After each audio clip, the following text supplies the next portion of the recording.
भगवान की बातें इस YouTube चैनल पर आपका स्वागत है। चल रही श्रृंखला गुरु महिमा, जिसमें अनेकों बातें गुरु शिष्य से संबंधित आपके लिए श्रृंखला में लाई जा रही है।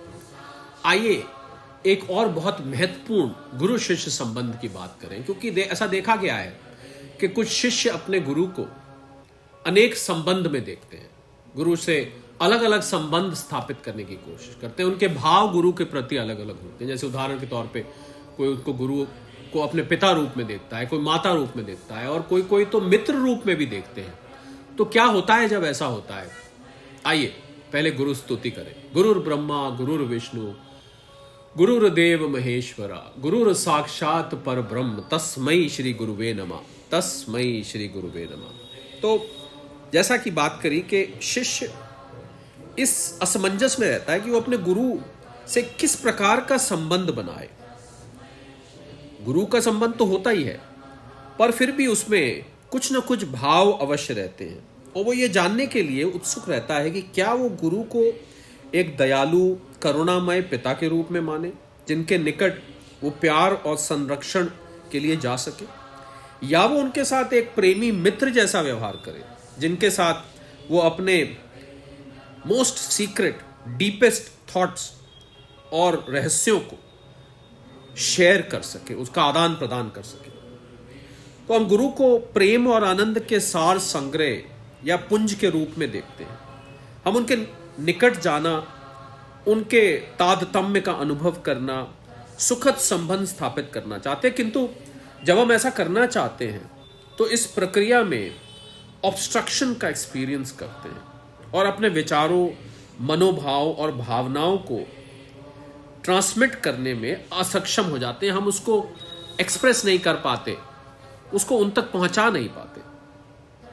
तो सबसे पहले तो हमें यह समझना है कि गुरु और शिष्य के बीच का संबंध किसी तर्क पर आधारित नहीं है। वास्तव में यदि आप इस संबंध का एनालिसिस करने और कारण खोजने लगे तो आपको बाद में यही पता लगेगा कि हम इस कारण को खोजने में असमर्थ रहे। भला कौन सा संबंध गुरु से जोड़ा जा सके, क्योंकि जो भी आप संबंध जोड़ेंगे गुरु शिष्य का संबंध सर्वोच्च मिलेगा। फिर भी क्योंकि मनुष्य स्वभाव है, दो व्यक्ति हैं, कोई ना कोई संबंध अवश्य स्थापित होता है। बहुत सारे शिष्य तो गुरु को मित्र रूप में देखने लग जाते हैं, और यह संबंध पूरी तरह से व्यक्तिगत कारणों और प्रयोजनों से विकसित होता है और व्यक्तिगत आधार पर ही स्थित होता है। एक सच्चे शिष्य के लिए गुरु में संपूर्ण अनुभवमय जगत समाहित है। वो पिता, माता, मित्र, संबंधी, पति, पत्नी, पुत्र, पुत्री और ईश्वर भी है। सभी कुछ तो वही है। सूर्य और चंद्रमा, पुष्प और वृक्ष भी वही है। और अगर संक्षेप में बोलें तो शिष्य के जीवन में जो कुछ है गुरु में ही निहित है।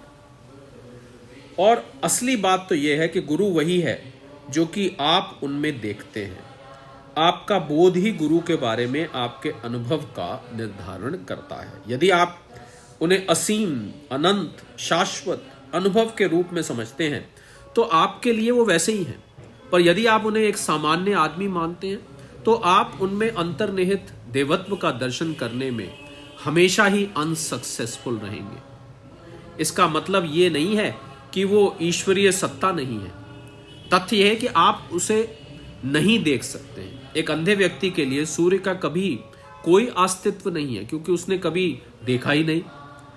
तो गुरु एक स्वच्छ दर्पण के समान होते हैं, बिल्कुल साफ, जिसमें आप अपना प्रतिबिंब देख सकते हैं। वो स्वयं में एक विशुद्ध, उज्ज्वल, देदीप्यमान आत्मा है। किसी स्वच्छ और बिंब रहित वस्तु पर यदि कोई चित्र संकेंद्रित किया जाएगा तो उस पर उसका प्रतिरूप बन जाएगा। ये तो एक नॉर्मल साइंस है। इसलिए आप गुरु में जो कुछ देखते हैं वो आपके अपने व्यक्तित्व का ही एक तरह से रिफ्लेक्शन है।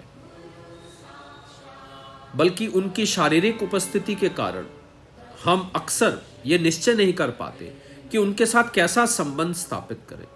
इस समस्या के समाधान के लिए पुराणों और भारत में अन्य धर्म शास्त्रों में कुछ उदाहरण भी मिलते हैं जो कि शिष्य को मार्गदर्शन प्रदान कर सकते हैं। उसके अनुसार तो वो अपनी भावनाओं और शक्ति को गुरु की ओर प्रवाहित कर सकता है और अंत में एक दृष्टि प्राप्त कर सकता है। भक्ति गुरु शिष्य संबंध का आधार है, यही अंतर्निहित मूल सिद्धांत है। भक्ति के बिना आप गुरु के साथ पूरा संबंध स्थापित नहीं कर सकते। इस भक्ति को उत्पन्न करने और यथार्थ रूप देने के लिए शिष्य शास्त्रों द्वारा निरूपित जो 4 भाव में से किसी एक का उपयोग कर सकता है। ये भाव हमारे दैनिक जीवन की घटनाओं से संबंध भावनाओं और मनोभावों से जुड़े होते हैं, इसलिए उन्हें एक्सप्रेस करना आसान हो जाता है। सबसे पहले दास से भाव आता है। दास का अर्थ होता है सेवक, इसलिए शिष्य एक निष्ठावान आज्ञाकारी सेवक है और गुरु उसके स्वामी है। समर्पित सेवक का केवल एक उद्देश्य होता है कि अपने स्वामी द्वारा दिए गए कार्य को पूर्णता से संपादित करना, उनकी आज्ञा का पूरी तरह से पालन करना। इसी प्रकार शिष्य भी गुरु के कार्य के प्रति अपने को समर्पित करता है। शिष्य के लिए कोई भी कार्य बहुत मुश्किल नहीं है।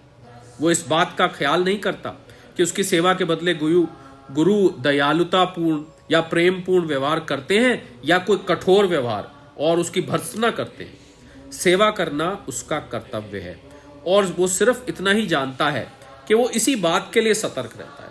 इस भाव का सबसे अच्छा उदाहरण प्रसिद्ध जो महाकाव्य रामायण में राम और उनके सर्वाधिक विश्वस्त सहायक हनुमान जी के संबंध में मिलता है। तो शिष्य गुरु के ऑब्जेक्टिव या निर्णय पर कभी भी संदेह नहीं करता और ना करना चाहिए।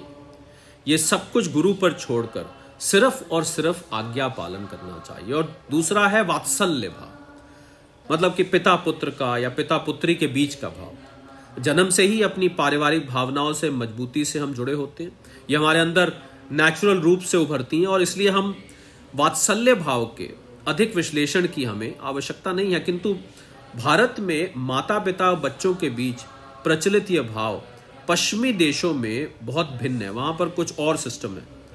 भारत में पिता ज्ञान, विवेक और अनुभव के प्रतीक माने जाते हैं और पुत्र उन्हें उचित सम्मान, प्रेम और निष्ठा प्रदान करता है। पिता के शब्द पवित्र माने जाते हैं और बच्चे उनके प्रति अपने प्रेम और समर्पण के प्रमाण स्वरूप उनकी इच्छाओं का विरोध नहीं करते। हालांकि आजकल जो युग चल रहा है उसमें इसके विपरीत भी बहुत कुछ देखने को मिलता है।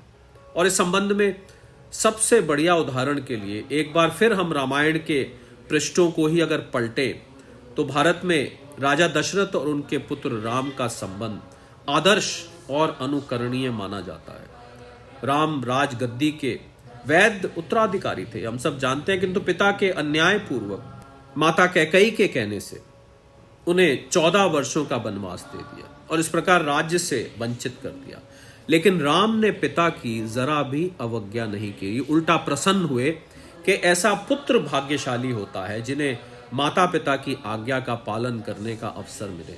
उन्होंने सिर्फ इतना ही कहा, राज्य क्या है, मैं तो आपके लिए अपना जीवन भी न्यौछावर कर सकता हूं। तो आज इन 2 भाव पे रखेंगे, बाकी के 2 भाव आपके लिए अगले कैप्सूल में इस गुरु महिमा श्रृंखला में लेकर आएंगे। तब तक के लिए सादर प्रणाम।